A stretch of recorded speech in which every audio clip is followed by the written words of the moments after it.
O ponto é que, a partir de 30, eu quero fazer esse ponto aqui, é possível imaginar experimentos de energia com fortes afinidades com perspectivas de democratização da sociedade. E aqui eu me referi a um deles numa chave distinta do Zerneck, tá?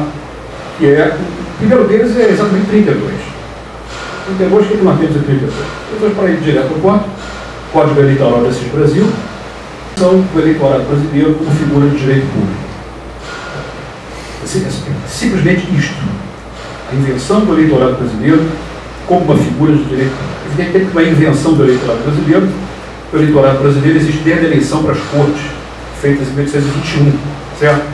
Mas como figura de direito público, passível de regulação, a demandar um direito específico e uma configuração institucional específica, que é a justiça eleitoral, isso é criação de 32, certo? Evidentemente que toda coisa criada tem um antecedente, podemos recuar para a reforma constitucional de 26, feita no decorrer do governo Bernardes, mas este 32 é um ato de ideologia, que inscreve na tradição brasileira o voto secreto, o sufrágio universal, o voto feminino e o mecanismo da proporcionalidade. São marcas indeléveis recepcionadas por 34, por 46 e por 88. Então, institutos que vão manter uma relação tensa com a tradição da representação, né? Isso é verdade, né? Você não tem tempo demonstrando, fazendo um ponto de maneira mais profunda com relação a isso. Igualmente é verdade o fato de que ela recepciona uma tradição de democracia representativa, perdoem o oxímoron, né? Que está posta na tradição brasileira desde 32. Se podemos empregar a expressão democracia representativa, com toda a licença poética que é necessária conceitual, faz sentido fazê-lo no Brasil a partir de 32, nunca antes. Tá? E essa tradição de 32, 34 acrescenta o quê? Acrescenta o voto obrigatório. Mantém a proporcionalidade. O nosso complexo de vira-lata, tá, nos obriga a olhar para 34 e dizer que estão lá as instituições do corporativismo, inventaram a representação corporativa, macularam a pureza da organização liberal da representação, tudo bem. Olha o voto obrigatório. Tá? E o voto obrigatório é associado ao sufrágio universal, tá? Associado ao voto secreto. Artigo 32, depois, do Código Eleitoral, define uma tradição que nem os governos, o governo militar foi capaz de cogitou isso, cogitou e reconfigurar ou tirar do mapa institucional brasileiro. Então, esse é um marcador importante. Outro marcador, enfim, que é o que nos traz aqui, tá? Tem a ver com 88, né, com a Constituição de 88. Tem desse movimento de demiurgia positiva, tá? Evidentemente com tinturas próprias, com tinturas específicas, e várias delas eu tentei pôr nesse ensaio que a gente distribuiu e que está presente no livro. Tá? O primeiro deles é a novidade, quer dizer, o fato de que o próprio evento da Constituinte, o próprio evento de elaboração da Constituição, ele teve como característica o fato de que ele foi uma imensa experimentação. Isso é impressionante. Eu voltei a ler as coisas que a gente escrevia naquela época, que se escreveu sobre o que a Constituinte poderia fazer. A marcação era um pessimismo, né, brutal. Primeiro, uma Assembleia não exclusiva. Uma Assembleia não exclusiva, a OAB, a Ordem dos Advogados, a API, a CNBB, autotitulados de os órgãos da sociedade civil, é uma coisa engraçada, né? O momento que a gente vê a sociedade civil andando na rua era esse momento. E era a sociedade civil. Né? Materialização de conceitos abstratos. E a questão toda é a seguinte: só nos serve uma Constituinte exclusiva. Eleita exclusiva e unicamente para fazer Constituição. A tradição brasileira mistura todas essas coisas. Tivemos um Congresso Constituinte que, para piorar as coisas, herdou os senadores eleitos em 82. Tá?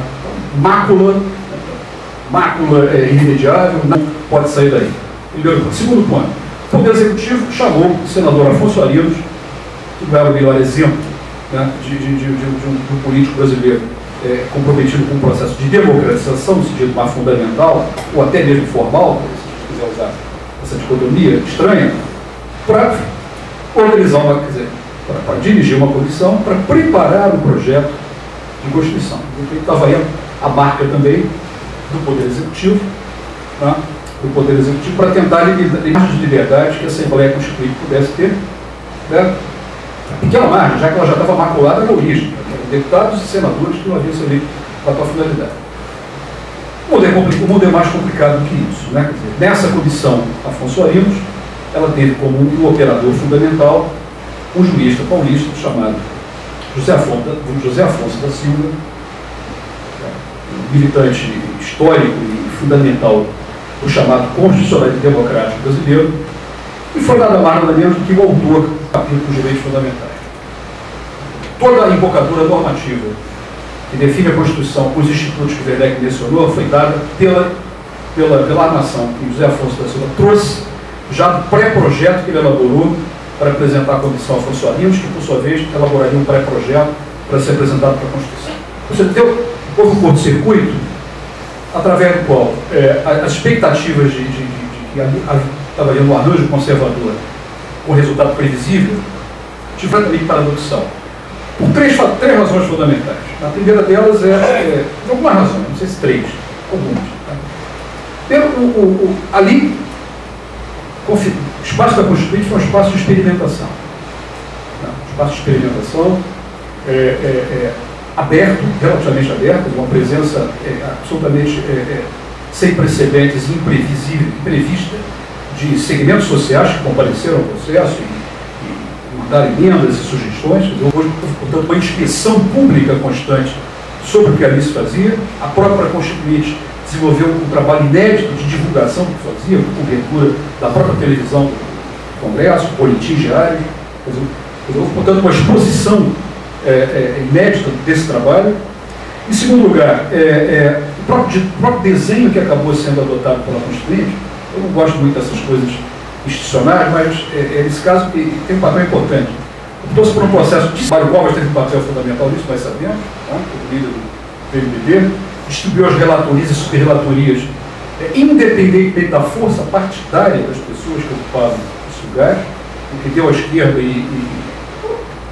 melhor pedaço, desculpa o melhor pedaço, mas é o melhor pedaço do PMDB e a esquerda, uma relevância no processo que não teriam, se isso fosse determinado pelo tamanho e pela quantidade de votos que tiveram. E, então, isso ingresso que acabou incorporando a terceira dimensão, que é a presença dessa vertente renovadora do direito constitucional, né? Que acabou se incorporando no trabalho constituinte sem que ela tivesse que ser testada no primeiro momento pelo jogo de maioria e minoria do plenário constitucional. Né? Estou falando do quê? O que eu estou falando concretamente? Estou falando de três coisas fundamentais. Né? Primeiro, podem ser resolvidas da seguinte maneira. A primeira delas é a definição de referências éticas como fundamento da ordem jurídica, né? Tal como se apresenta na definição do Estado brasileiro como Estado democrático de direito, cujo objetivo é a dignidade dos brasileiros, o anteprojeto Zé Afonso da Silva, ou a promoção da pessoa, o anteprojeto da Comissão Afonso Arinos. Esse é o primeiro ponto. A ideia de que a Constituição é o arranjo institucional, regras do jogo, mas há referências metapolíticas anteriores, e vamos ver daqui a 3 minutos que essas referências metapolíticas acabam entrando na Constituição e vão operar como unitárias. O que eu quero dizer com isso? Ninguém vai tirá-las. Independente do jogo de maioria e minoria, essas referências metapolíticas fixaram-se em cláusulas pétreas. Quer dizer, vão tirar se der um golpe de Estado, certo? Mas não vão tirar, porque não há nenhuma regra de reforma constitucional que possa mexer com cláusula pétrea. Nem no Brasil uma coisa dessa é pensada. Né? A Constituição prevê uma regra para mudar a cláusula pétrea. Né? Então, esse é um ponto importante. Outro ponto importante, e vários analistas chamam a atenção por isso de maneira muito brilhante, a criação e a fixação constitucional de um exaustivo e completo sistema de direitos constitucionais. Um conjunto de direitos fundamentais compreendidos não apenas como direitos negativos, esse aqui está o ponto. Direitos fundamentais compreendidos não como direitos negativos e de proteção dos indivíduos, mas como liberdades positivas, entre as quais sobressai o direito de participação política, acompanhados de mecanismos processuais para torná-lo